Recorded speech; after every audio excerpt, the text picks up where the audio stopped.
Going on, family? Welcome back. OPA to OPM. We got another great episode for you. I got my brother Arthur Willis here, accountant, financial advisor. What's going on, Brody? I'm good, man. How you doing? I'm doing well. I'm your boy Kill. I'm here with my two co-hosts. Yes, sir. Let's get it. Alex, another great one. What's going on? This is Daymil. Yes, sir. So, brother, what made you want to become an accountant and financial advisor? What made me want to be an accountant, I think I kind of like fell in love with numbers as a kid, like long division, staying after class with my teacher to always, figure out math problems and stuff like that. And then once I got to college, I kind of like started taking accounting classes.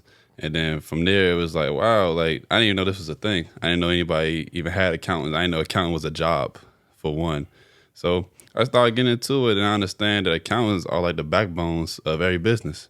So when I understood that, I'm like, wow, this can be kind of profitable. Like if I could be the accountant for any business in the country, like, and that also gives me more like variety of different type of places to work, like as far as like areas and any job market, because every industry need an accountant. So once I had that realization, I thought that was the path to go, honestly.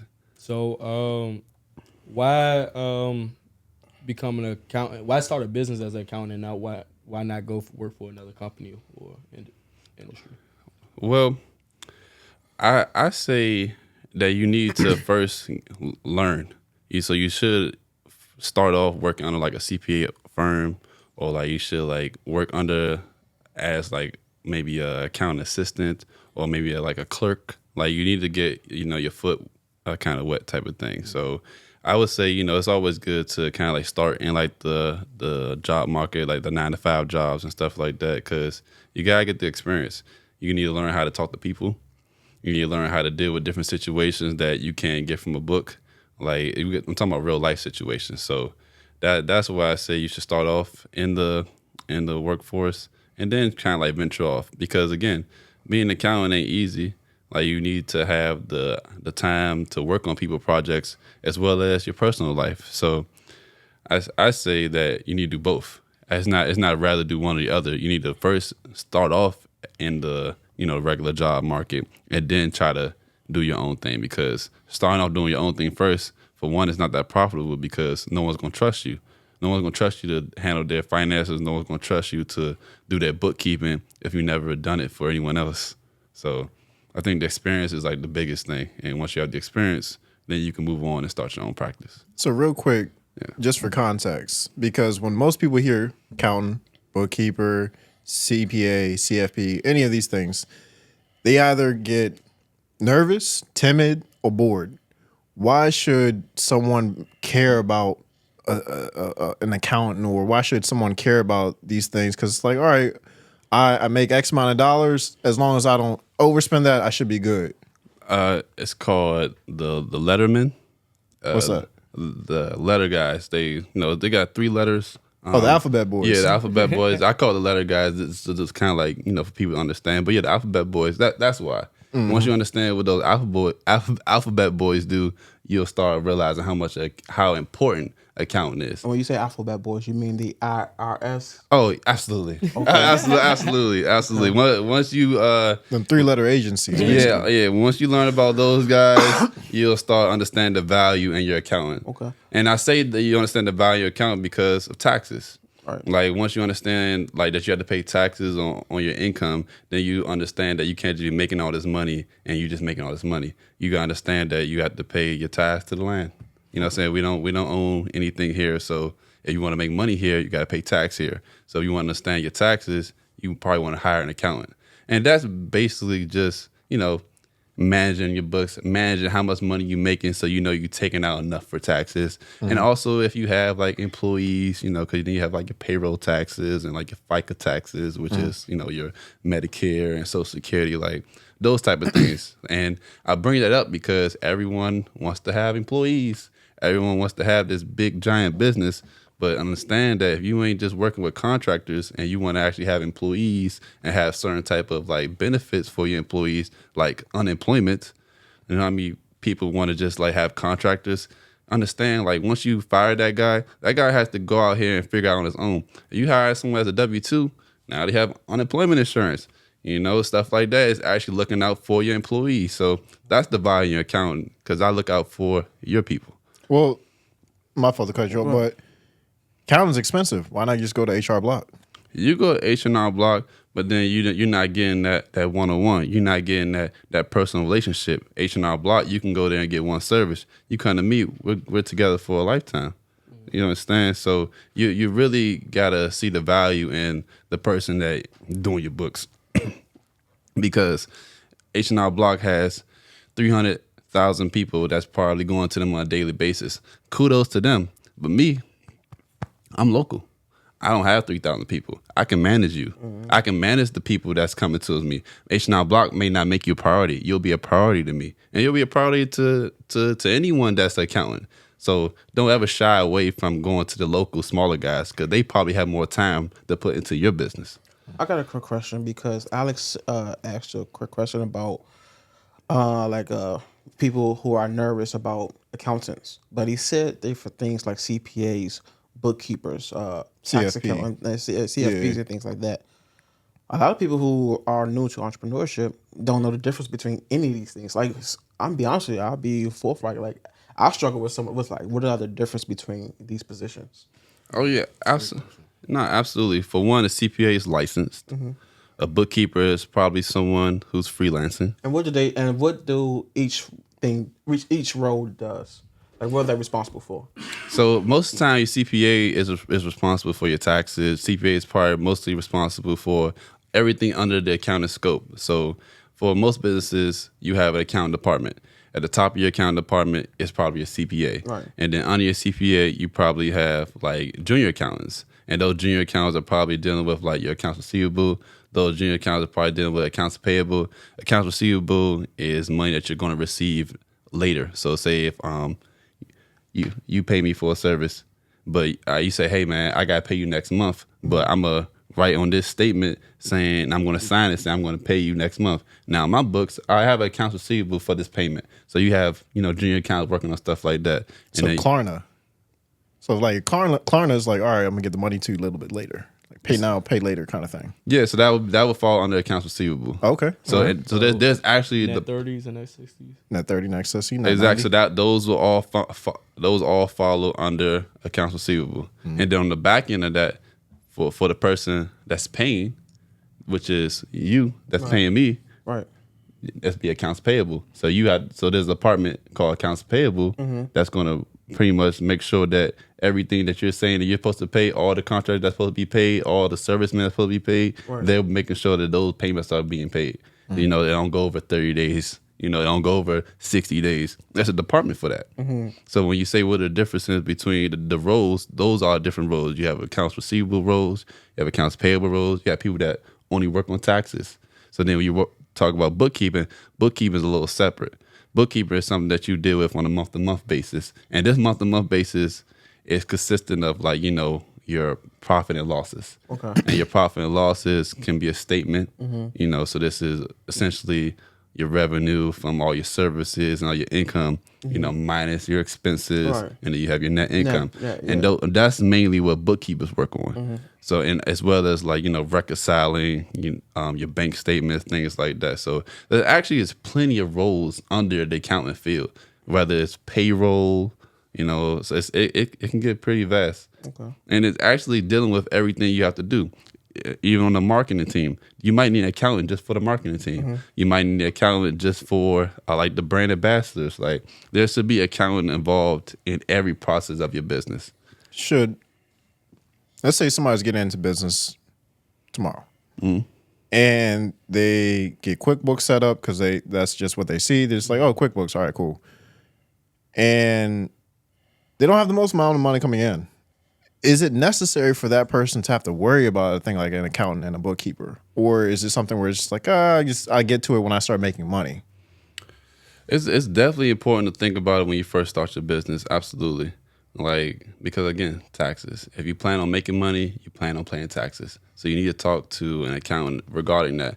Now, hiring an accountant when you first start your business, now that may be something that you want to like reconsider or possibly not do because it is expensive and you haven't made no money yet. But what I do advise you to do is talk to a financial advisor and get like a financial plan. Because maybe in your financial plan, 3 months from now, I want to hire an accountant, or a year from now, you want to hire an accountant. Just make sure that accountant is in your plan. Don't just like eliminate him from the plan. Like it's something that you kind of could work around and like, do your own, but make sure you have an accountant on your plan because he actually knows things that can help you. That's dope. I see. When we got started in the interview, like we really just jumped into it, but I really want to know like, who are you and where did you grow up and why did you want to be an accountant? Shoot, man, I'm Arthur. I'm from Maryland. Okay. Look, man, like I see the value in like the lack of knowledge out here. Right. So like, it's a lot of people that don't understand like accounting. It's like a foreign language to them. You can show someone a tax form, a 1040 is an individual tax form. You can put that tax form right here in front of somebody, and they gonna think it's like what am I looking at? But it's in English. It's telling you line by line what each line is, adding up a total at the bottom. Like I think there's no like urgency to learn about this type of stuff, and that kind of like it puts me in a space where like, wow, man, I wanna put the message out there. I want to make it cool to be an accountant. I want to make it like a thing to seek this information because how many people want to wait to the end of the year to get a refund check? And my thing is like, why are you planning for one time to get this lump sum of money? You can have an accountant that can actually manage your money so you can get those lump sum money throughout the year. You can actually plan to go on vacation when you want. You only plan to go on vacation because you're getting this money at a certain amount of time. That's not okay. Right. I'm trying to teach people to just plan your life out so you can do it when you want to. Right. Yeah. Okay, you said something about like my fault to keep asking questions. Yeah. But you said something about like you said a sheet of paper. A lot of people wouldn't know how to read this. The 1040. Yeah, like a 1040. But even just any accountant sheet, like a lot of people don't know how to read it, and I like that's got something to me that I've been thinking about. Like people don't know like math and accounting. It's a language. Like a lot of people want to learn like French or Mandarin, all these different languages around the world, like literature languages. But math is a language in itself. It's a universal language. It's a universal language as well. And so a lot of us, like especially Black, brown kids, like we don't grow up learning how to read and talk in math. Can you speak on that? Absolutely, man. Like it's not a necessity. Well, the necessity is to listen and follow directions, and those type of teachings can hinder you, Right. because if you only know about listen and do as you're told, that means no one's telling you that you're actually supposed to pursue different ideas as well. So like it does create a box when you're a child, when you only learn about 5 things. Right. Like, and you learn about these 5 things all the way up until the end of high school. And what are those 5 things? Reading, math, social study, science, and health. You understand? You learn math, but it's not the math that you're going to use as an adult. I'm talking about accounting. And math. Those are 2 different things. And math isn't involved in accounting. But when I talk about accounting, I'm talking about financial statements. I'm talking about profit and loss. I'm talking about accounts receivable. I'm talking about accounts payable. I'm talking about payroll. Yeah. That's when I say accounting. Math, algebra. Yeah, exactly. Trigonometry. Exactly. I find value in like the life skills. Like these are life skills. The accounting thing, like the math is going to help you pass the test. I'm trying to help you save money on your mortgage or something. Because I'm gonna put you in a position to know what your value is. If you think that you're just supposed to go out here and buy a $500,000 house and pay whatever they tell you to pay, that's on you. But if you know something about interest rates, you know something about how much money you bring in compared to how much money you're spending. It's a mindset. You're never gonna want to spend more than what you're gonna make. Right. So creating that type of mindset is where I'm trying to influence. I'm not trying to influence people to do anything besides that. People need to be aware of their spending. People need to be aware of planning out their year instead of planning out the day. Like, you know, I'm putting that into the air. So, yeah. So, if someone was looking to, become an accountant, what avenues or what would you advise them to do? Like, step 1 through 10. Like, how would you advise them? Step 1 is to first get familiar with the Circuit 230. Just get familiar with that. Get familiar with the IRS publications. Obviously, just get familiar with that. And once you get familiar with that, then I would definitely recommend, looking up the requirements for a CPA exam, and then start studying. And then from there, once you start studying, I advise you to, probably try to find some type of internship, get some experience, and then through that experience, leverage your time so you can actually take the test for the CPA, and then I think that you're good from there. Being an accountant is hard. Being consistent is hard. Being an accountant is not hard. Being consistent is hard. Right. Not my bad. Like, being consistent is very hard. You know why? Because who wants to do the same thing every day? I do. And that's why I separate myself from everyone else. That's why I want to create more avenues and more lanes so people can find me. Like, I truly think that the message I'm trying to put out here can help my community. It's just like people gotta see it. What is something that you would say? Because we're talking about the education piece, right? Your main thing is to educate and inspire. When it comes to someone who's like, all right, cool, maybe I need an account, maybe I need a bookkeeper, but there's a ton out there. How do they separate and figure out what's a good one and what's not a good one? Because I've had a CPA myself. Okay. Right? Smart guy. I try to be. But even still, my CPA ended up messing me over. And now I'm having to go back and backtrack and a lot of stuff like that. And a lot of people have a lot of sour taste put in their mouth because they're like, oh, my such and such, I had to pay hundreds of dollars for this service and it didn't work out that well. And he ended up having to owe a lot of money in taxes and stuff like that. So how do you kind of figure out who's good and who's not so good? I definitely say referrals. I think referrals is like the number one thing. Like, referrals, like someone either recommends you to this accountant, just looking up an accountant online, make it seem like, all right, I don't know what he can do, but at the same time, I think referral is my answer to that. Someone that that had worked with them, and all right, they did good work with you, so they should do good work with me. That's what I think. That's my answer. Okay, now I have a question for that. You said referrals, but what if you're a brand new accountant and you don't have anyone to refer you? So how do you get that work to begin with to build those referrals? See, and now that's where the experience comes in. If I don't have any referrals, I'll tell you where I've been working and the type of people I've been working for, and then that I build off of their background. Okay. Like, so the CPA firm I work for, I would recommend that you visit that CPA firm and look at their work, and then come back and say, okay, Arthur, you know what? I just read all their past financial statements. I just looked at all the clients that they've been working with. I definitely want to work with you now. So in other words, you leverage their credibility. Absolutely. Like, come on. Absolutely. You're getting other people's audience. Absolutely. Interesting. How you guys feel about that?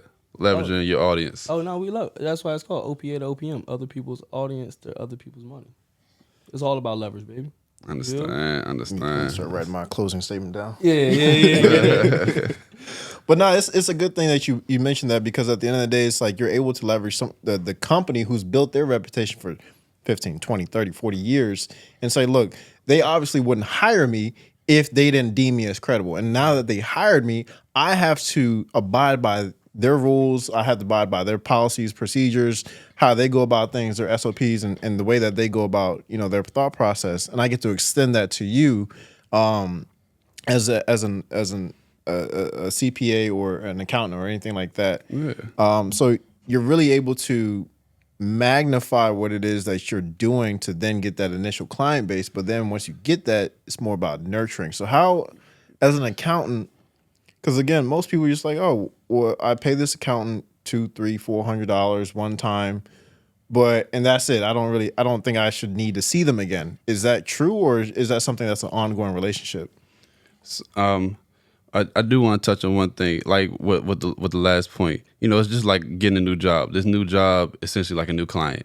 You know what I'm saying? So you have to have a resume. So I'm using my resume from my past job experiences to get me a new job. Same thing with new client. I'm going to show you my resume of who I work with to bring you on. And now to answer your question, it's so I start with just a plan. We do the plan, and that's the first thing. If you want to follow that plan, let's follow the plan. The next step in the plan is maybe, okay, let's reconcile for the month. All right, let's do that. All right, so in 3 months from now, let's make sure that we did the same thing you want to do 3 months from now. And now guess what? 3 months has came. It's been a quarter. Now we need to look at the quarter statements for the year. You know, most people don't understand that corporate businesses break down their business by 4 quarters a year. So once we get to that 3 months, then I know, all right, man, let's we got quarter 1 down, so let's go to quarter 2, let's go to quarter 3, let's go to quarter 4. Well, now we have quarter 4, let's get prepared for taxes. Now we did taxes. Guess what? Now let's do our annual compliances, which is annual reports.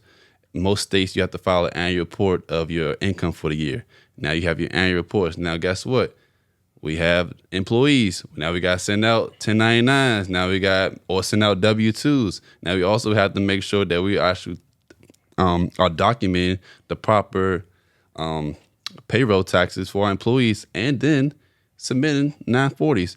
So just a little nugget. If you're a corporate business out here, you're supposed to be submitting 940s every quarter. It's just so like, it's a lot to do. So it's not just a one-time service. It's all about how invested you are into your business. Because I could scale out your business to run efficient, to have a full-scale account department in your business. It's up to you if you want that much. If you just want a bookkeeper, I'll just be a bookkeeper. If you just want me to help you out with a financial plan, let's do that. If you want me to just go over your bank statements to make sure that you spending the right, you're not overly spending, I could do that too. But if you need someone to be your accountant, hired on a yearly basis, we can also do that. So how I explain it to my services, we break it down by daily, break it down by weekly, monthly, quarterly, and yearly. And then you tell me which of these services you want, and then we create packages for you. Like, so that's just kind of like diving in on my own personal. So another thing I wanted you to touch on is what caused a shift in your mindset to know that, all right, there's more to this than just numbers or math, because I know that's what inspired you to want to become an accountant. And then also, like, what made you want to start educating the Black and brown community? Shoot, man, the first part of your question, I got screwed over with my own finances from someone that I trusted. Well, I ain't trust, from someone that I thought knew what they were doing. And honestly, man, for me, it's not that person didn't know what they was doing. It's that person didn't educate me on what was going on. Like, oftentimes you pay someone for a service, whether it be like, bookkeeping, taxes, payroll, whatever it is, but you don't know what they did. So my thing was like, why didn't he explain to me what was going on? Because if I go get a burger, they're gonna tell me everything on that burger. If I get my car clean, they're gonna tell me everything they use to clean my car. If I go anywhere, they're gonna break it down. But for some reason, when it comes to like accounting and finances, people don't ever explain it. They don't ever break it down. They don't ever tell you how it works. So I just found like that was just amazing to me. That no one ever talks about it. Then I realized that it wasn't that no one talked about it. It's because no one knew. No one knew what it was. No one even thought about it because there was nothing to think about. And when I say no one, I'm talking about people in my community. Of course, there are people that do know. I'm just not part of that community. So I realized that my community doesn't know. So I wasn't going to be selfish and move over to a community that does know, which would benefit me, because why would I not want to be around people that know what I know? No, I want to help. I want to be the solve to the problem. Like, I'm not trying to like create these generational curses that we've had over these years. Like, once I realized that it was a lack of education in like accounting and finances, then I kind of like took it personal, because like, man, I don't know what anyone else's purpose out here is, but my purpose out here is to help. My purpose out here is to educate. Like, yeah, I want to make money, but like, man, like we gotta get somewhere as a race. I mean, excuse me, as a community. So yeah, as a race too. As a race too. I was going to say that's a good point because we've seen stories like Steve Harvey and Mary J. Blige where their personal financial person or their accountant or whoever, Fat Joe, right?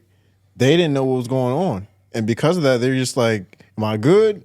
Yeah, all right, cool, we good then." But then that person was going behind their back and doing things, and now this person is on the hook for the actions of their accountant or whoever their financial person is. For more clarification on what Alex is talking about, so if Fat Joe, Steve Harvey, they had accountants, right? Okay. And so they thought that those accountants were paying off their tax bills at the end of the year. Okay. Right. Okay. And so, but they weren't. So those accountants were actually stealing money from them. Wow. And so just because you're ignorant of what's going on, the IRS doesn't care about that your ignorance. They absolutely don't. They want to know, okay, they were stealing, okay, but where's our money?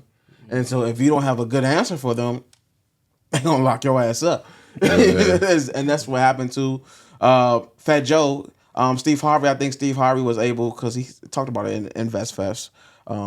Shameless plug on that one, but it is what it is. Shout out EYL. And so he was able to negotiate something with the IRS. And so he was able to avoid jail. But yeah, so just because you think your accountant is doing something, you always got to, double check, and especially with your freedom and your money is involved. Yeah. And if your accountant steals from you, I mean, there's no way to get that money back. Yeah. So that almost, I wouldn't say it was happening to me, but I had last year, I had an accountant, right? And had I not known, like you said, could have got screwed over very easily. And because I caught it early-ish, it was like, nah, we're going to cut this off, right? Cut this relationship because it's not going where I need it to go. And the reason I say that is because my taxes weren't filed. I gave him all the documentation in September. And then when I got everything else in January, February, gave it to him already there electronically. And when my taxes weren't done in May, I'm like, yo, we got an issue. Why are my taxes not done by now? Mm-hmm. And he's like, oh, well, we got to do this and we got to do that. And he just kept spinning me week after week after week after week and month after month. And it got to the point where I'm like, yo, what's the holdup? And he's like, well, you wanted depreciation, so that's throwing this stuff off because I had a house, or I have a house. Mm-hmm. And now he's like, oh, well, now we got to rearrange all this other extra stuff. And it's like, again, it's when you don't have somebody on your side to show you what a good job is, to walk you through the process, to say, this is why we're taking these actions. You need to know this because if you don't take your finances serious, nobody else will. So I'm here to educate you. And it's very rare to come across somebody who's in the financial space who's willing to take those extra steps, because to talk to somebody who's like ignorant, and not to me in like the meaning way, but lack of knowledge definition. Yeah, so ignorant. Right. It's 2024. Somebody who doesn't know, and you're trying to educate them, they're just like, you're throwing a lot of words, a lot of numbers, and a lot of things, and a lot of forms at me.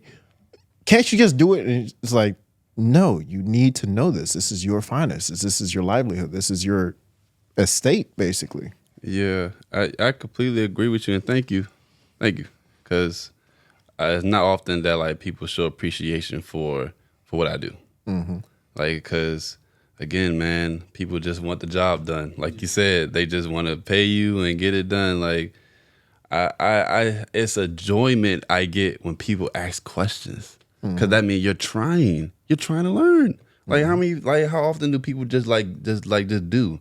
Like, bro, when you ask questions, that's reinsurance for me that you want to actually do this. When you want to, when I explain something to you and you say, okay, and then next week I got to explain it again, I love it. You know why? Because we're building a relationship. That means you're going to help the next person. I see the value in that.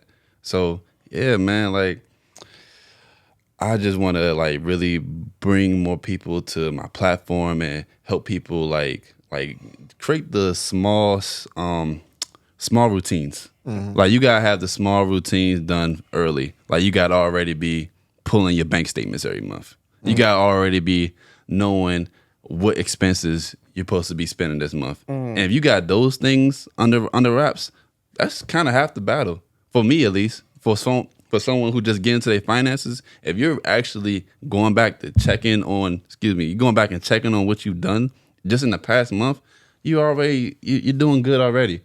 People go the whole year and then ask someone about their finances, and like that can hinder you. It hinders people. It hinders people so much, especially when they have loans, especially when they want to actually get a loan. Like, come on now. People don't even understand that if you want a loan, you gotta show some type of history of paying something back. If you haven't even noticed that you've been paying maybe your credit card bill late every month because you ain't know that your post date ain't posted on a certain date, you would never know. And guess what? Until someone tell you, your credit score gonna keep dropping, and you're not gonna be approved for the money that you want because you're not on top of your finances. So no, I'm not a credit guy. I'm just a accountability type of guy. You know, it's in the word accounting. Like it all flows into the same thing. Like, so the small routines that you do on a month-to-month basis, on a day-to-day, on a day-to-day basis. On a day-to-day basis, you should be aware of what you're spending. It should never be no frivolous spending. Like, we're all grown here. Even if you're under 18, you should always understand the value of your money, because you shouldn't go out here and go get some Balenciagas when you're only making $1,000 a month. Like, where's the business sense in that? Like, where are you being profitable? Like, you want to be profitable in your own life. Like, who wants to just come out even every month? Oh yeah, I came out zero this month, but I ain't got to pay nobody, but I ain't got nothing coming in. Like, no, you don't want to be like that at the end of the year. You don't want to have to pay all this money in taxes just to get a refund back for the same amount of money you paid in taxes. Right. You know what I'm saying? Like, it's ridiculous, because it's been going on for years and people ain't catch on to it yet. And when I say what's been going on, people have been struggling with debt and finances because they're choosing not to properly manage their money. They're choosing to. It's people out here that know how they got in their situations and just cool with it. They're just cool with it. I'm just gonna get another job and just, not worry about the debt. Oh, I'm making a certain amount of money and it's hard for me to save money, but I got a kid, so I'm worried about my kid. Well, guess what, buddy? Your kid is gonna have the same problems you have because you don't want to teach them. So that's where I stand on that. So I got you kind of touched on it. So for someone who doesn't know how to manage their, especially for the new entrepreneurs who don't know how to manage their money, who doesn't know how to record a profit and loss statement. So what should they be saving to give to you for tax time or for bookkeeping and things like that? Like, what should they be doing? What are they responsible for, and what are you responsible for? So for me, I base things off of how much work you want me to do. Okay. So however much work you want me to do, that's what I'm going to charge you on. If you want me, like I was explaining earlier, if you want me to just look over your bank statement, I'll charge you to look over your bank statement. If you want me to, run your payroll, then I'm going to charge you to run your payroll every 2 weeks. You know what I'm saying? And I'm going to explain to you what comes with running payroll. Yeah. Nah, because I was going more so, I guess, I don't want to say necessarily play devil's advocate, because I feel like it's a really good question, but I'm pretty sure you have clients that come to you. You say you're doing it based off of what they want, but how do you start to implement what they actually need? Because I'm pretty sure clients come to you saying, yeah, well, I was told maybe I need to do this, or maybe I want this, but after you find out, all right, what their goals are, or what their financial plan or necessities might be, how do you then tell them what they need? Every business is unique. Every business is unique. Let me start there. But the IRS publications and the accounting standards are the same. Now there are new rules that what you can and can't do, and I just go about those rules. I don't have a certain standard for your industry. I don't have a certain standard for your industry. Each industry has to follow the same rules. So it's not like I'm customizing my services or it's not like I'm only doing a certain thing for one business that I'm not doing for another. I'm coming at every business with the same knowledge, and it's your choice to work with me.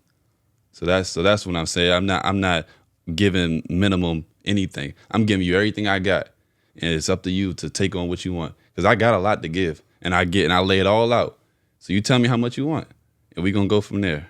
So that's how that works. So what's the sauce? So when someone's trying to get right, before they get to the point where they can come to you, it's like, yo, I ain't making that much money. I'm just getting started. I'm just trying to, maintain a little bit I got. They might have a clothing business. They might got a plumbing business. They might got some where it's like, yo, I'm just getting started. I ain't got, $1,000 a month to be paying you to do these services. I ain't got $1,000 to pay for my taxes. I just need to get by. What services or platforms or softwares would you suggest or recommend somebody to just get their feet wet before they go big leagues and come to you and anywhere else? You of course you could say like QuickBooks. You could start off there, but like, is that for business or personal? Oh well, for business. On the personal side, the first step you need to do so now that's two different avenues, business and personal. With business, I'm going to say you need to pay yourself. You can start there. Because most people, they just make money and you just forget to pay yourself. Like you think all the money is the profit.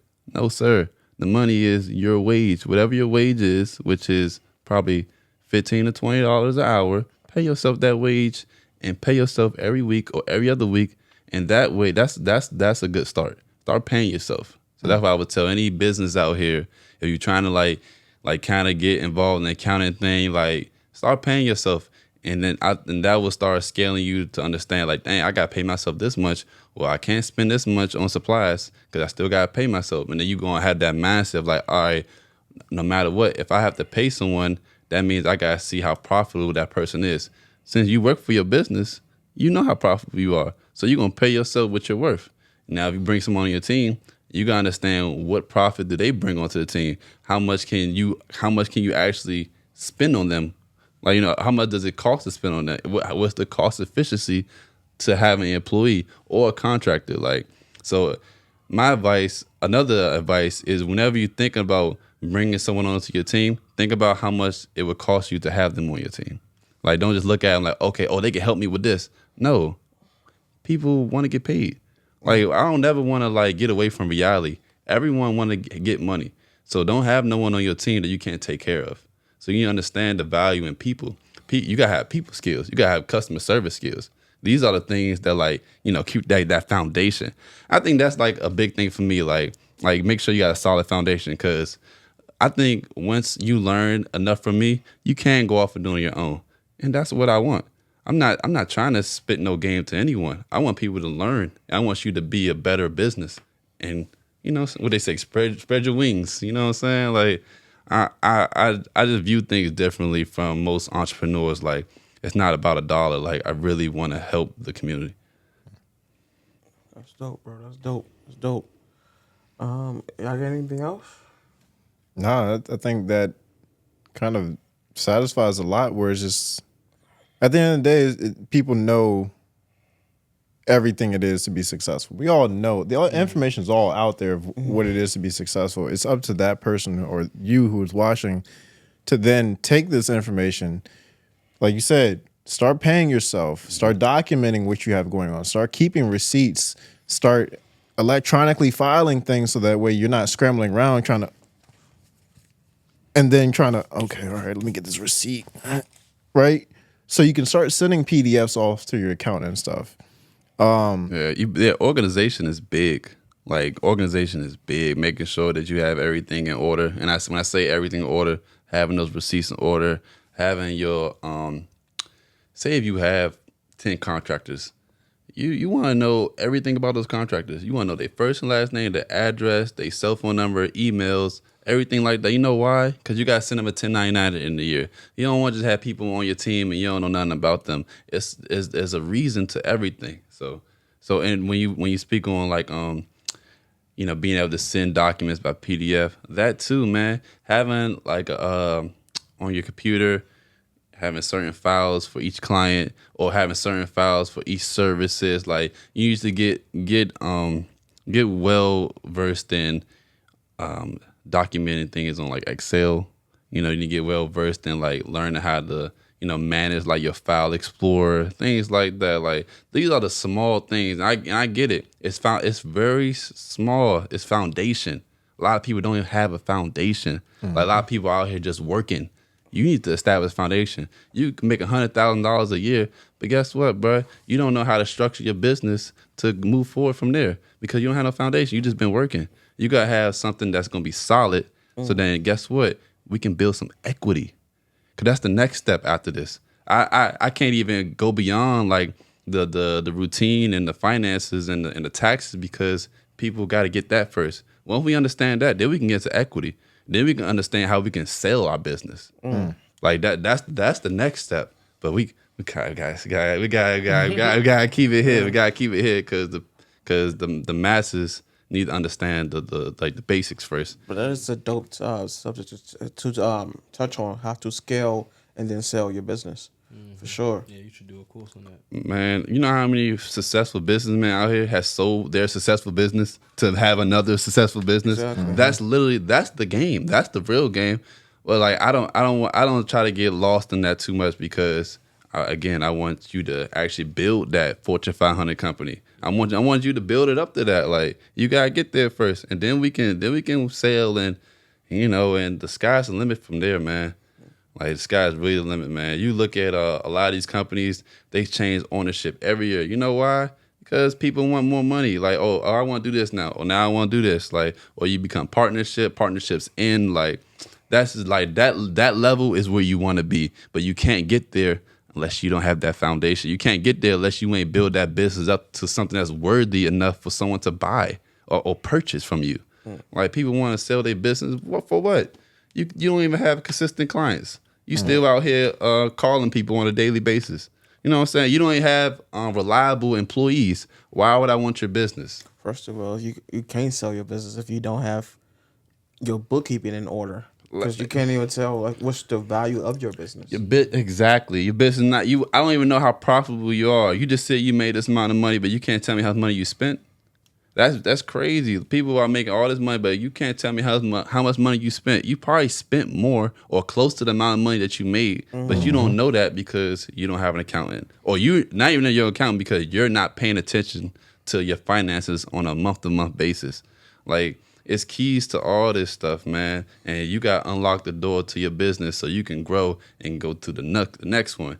And buy another business. Like your specialty could just be buy businesses, but you can't buy a business if you don't know if this is a good business to buy. Exactly. Like come on, like I'm here to give game and I'm here to teach, but at the same time, bro, I don't want nobody to be naive to anything out here. Like I'm not naive to nothing. I just want people to understand how to, how to like read the business and understand your value and the steps to create value.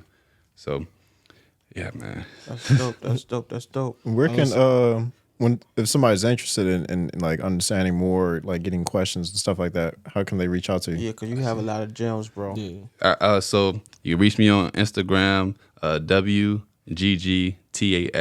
So WGG Tax on Instagram, and then you can also reach me on YouTube, WGG Tax on YouTube, and then my email wggtax@gmail.com. Yeah, reach out to me, man. Two things to close out. Real quick, just touch on your show. Oh yes, all right, and also please tune in to Tax Talk Tuesday. We drop videos every Tuesday. We're here to to influence our community and also bridge the gap between different industries to the accounting world to make you understand the relation between both. We tackled a lot of different industries from automotive to hair to manufacturing clothes to nails, so we get pretty vast and we got more guests coming on. So tune in to Tax Talk Tuesday, YouTube. And then final question to close us out. I've been starting to ask this to a lot of people. Got them to answer it for me. Starting a business, what would you say was the number one thing you wish you would have known when you first started? Number one thing I wish I would have known when I first started my business. Well, I wish I would have known I ain't had to use my own money. Yep. I wish I would do that. And there you go. OPA. Go into that just a little bit before Oh, we close. my bad. Yeah, go ahead. Well, you man, it's truly something you should look into. Business credit, loans, and I'm not saying this just to go and get it. If you really have a real business plan, and something that you know is going to work, then take that risk. Like that risk is what's going to separate you from anybody else because you did it. Close this out, brother. Yeah, I mean that's great. It's like the risk of scaling and because everybody's so used to trying to take money from their job and then put it into the business, and then they realize, oh wait, I still got my life expenses that I got to deal with.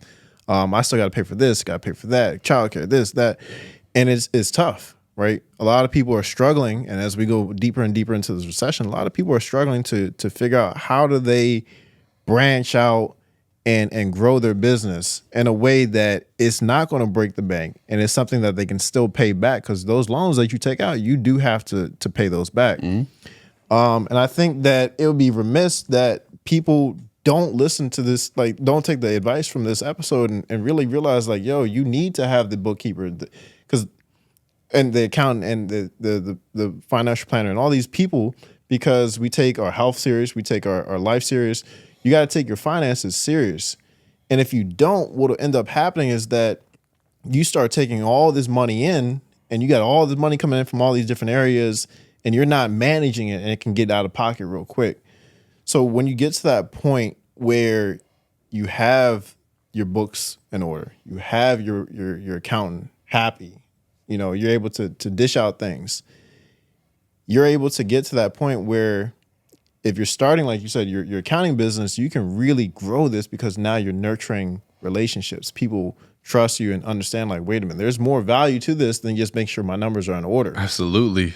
So when you get to that point where you can start expanding and bringing in money to these people and allowing them to see the bigger picture, they're not just fighting the survival guide anymore.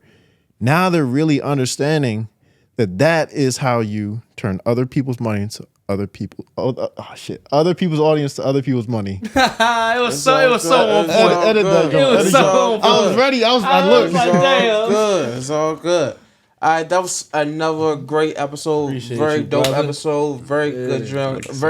Very lot of good gems. Make sure y'all go follow Brody too, man. Make sure, and make sure you go follow our Instagram, and make sure you hit the like button, the subscribe button, and the notification bell to the video as well. All right, please, peace. Oh shit.